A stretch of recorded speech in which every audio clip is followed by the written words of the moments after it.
कल बजट पेश हुआ तो विपक्ष ने बजट पर सवाल उठाए। आज विपक्ष संसद भवन परिसर में प्रदर्शन करता हुआ दिखा, जिसमें सभी विपक्षी दलों के नेता शामिल हुए।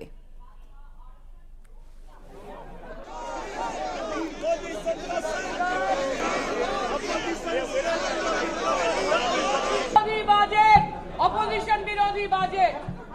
सभी लोग, जितने लोग हैं और खासकर समाजवादी लोग, किसानों को एमएसपी मिले, आय दोगुनी हो, उसका रास्ता निकले। लेकिन इधर देखने को मिल रहा है समर्थन मूल्य किसान को न मिल करके जो अलायंस पार्टनर जो सरकार बचा रहे हैं उन्हें समर्थन मूल्य सरकार दे रही है। ये तो अखबारों में भी छपा है। आप पहले बेरोजगार करते हैं, बेरोजगारी बढ़ाते हैं और उसके बाद ऐसी आधी अधूरी नौकरी लाते हैं जिससे किसी नौजवान का भविष्य बनने वाला नहीं है। इंटर्नशिप के बाद क्या होगा, उनको नौकरी कौन देगा। तीसरा, महंगाई को लेकर के सरकार कोई ऐसा ठोस कदम नहीं उठा पाई जिससे महंगाई नियंत्रण होती। अगर कहीं आपने मिडिल क्लास को कुछ सहूलियत भी दी है तो वो अपनी महंगाई से आप वापस ले रहे हैं। बड़े सपने दिखाए थे यूपी को, क्या मिला यूपी को? डबल इंजन की सरकार, तो डबल लाभ मिलना चाहिए था, दिल्ली का लाभ, लखनऊ का लाभ।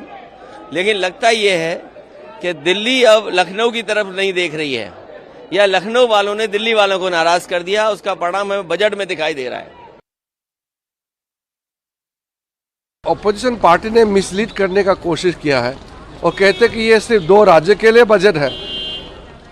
मान लो कि जो 11,11 करोड़ इंफ्रास्ट्रक्चर बनाने के लिए जो कैपिटल एक्सपेंडिचर का एलोकेशन हुआ है, क्या वो 1-2 राज्य के लिए, पूरा देश के लिए होता है?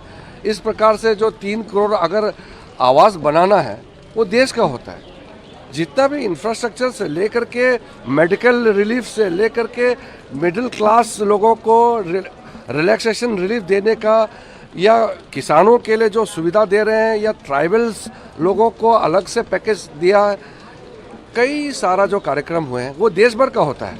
तो इस तरीके से पूरा यूनियन बजट को 1 राज्य 2 राज्य का कहना ये बहुत गलत बात है। राज्यसभा में आज सदन की कार्यवाही के दौरान कांग्रेस अध्यक्ष मल्लिकार्जुन खड़गे ने वित्त मंत्री निर्मला सीतारामन को माताजी कहा, जिस पर सभापति जगदीप धनखड़ ने तुरंत उनको टोका और कहा कि आप उन्हें माताजी कह रहे हैं, वो आपकी बेटी की उम्र की हैं। सारे इंडिया पार्टी अलायंस, सारे कन्याकुमारी से लेकर कश्मीर तक, नहीं मैं बोल देता हूँ, उन्होंने तो बोलने में, माताजी बोलने में तो एक्सपर्ट है, मुझे मालूम है। तो उसी तो माताजी नहीं, आपकी बेटी के बराबर हैं। मैं अपनी तो बात आपकी बेटी के बराबर हैं। तो इसीलिए सर मैं कंडम करता हूँ, अगर आप जिस जगह अपोजिशन पार्टी चुन के आ गई, जिस जगह आपको निग्लेक्ट किया गया है या लोगों ने नकार दिया आपको, उस जगह कुछ नहीं मिला।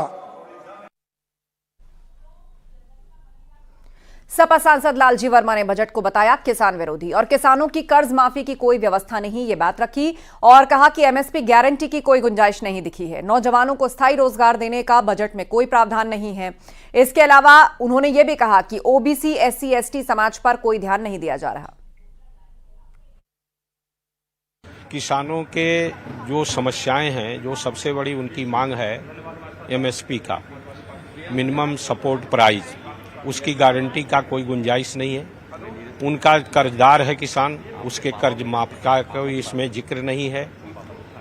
इसके साथ साथ उत्पादन का लाभकारी मूल्य मिले, उसका भी कोई गुंजाइश नहीं है। उर्वरकों पर छूट की कोई व्यवस्था नहीं है, बल्कि उर्वरकों का बजट कम किया गया है। कृषि यंत्रों पर 28% जीएसटी है, उसको कम करने का इसमें कोई व्यवस्था नहीं की गई है। इस तरह से ये पूरी तरह से किसान विरोधी बजट है और साथ ही साथ नौजवानों को अस्थायी रोजगार देने का कोई गारंटी इस बजट में नहीं दिया गया है। प्रधानमंत्री ने कहा कि ये जो बजट है देश को विकसित राष्ट्र बनाने में मददगार बनेगा, साथ ही एससी, एसटी और ओबीसी के लोगों को, समाज को सशक्त बनाएगा। ऐसी योजनाओं का प्रावधान किया गया है। देखिए, जहां तक ओबीसी और एससी, एसटी समाज का सवाल है, ये सरकार जब से आई है उनके अधिकारों को समाप्त करने पर लगी हुई है। मिश्रिक से बीजेपी सांसद अशोक कुमार रावत ने राज्यपाल को पत्र लिखा है। एक वृक्ष मां के नाम कार्यक्रम में शामिल नहीं हो पाने पर सांसद ने अधिकारियों पर आरोप लगाया।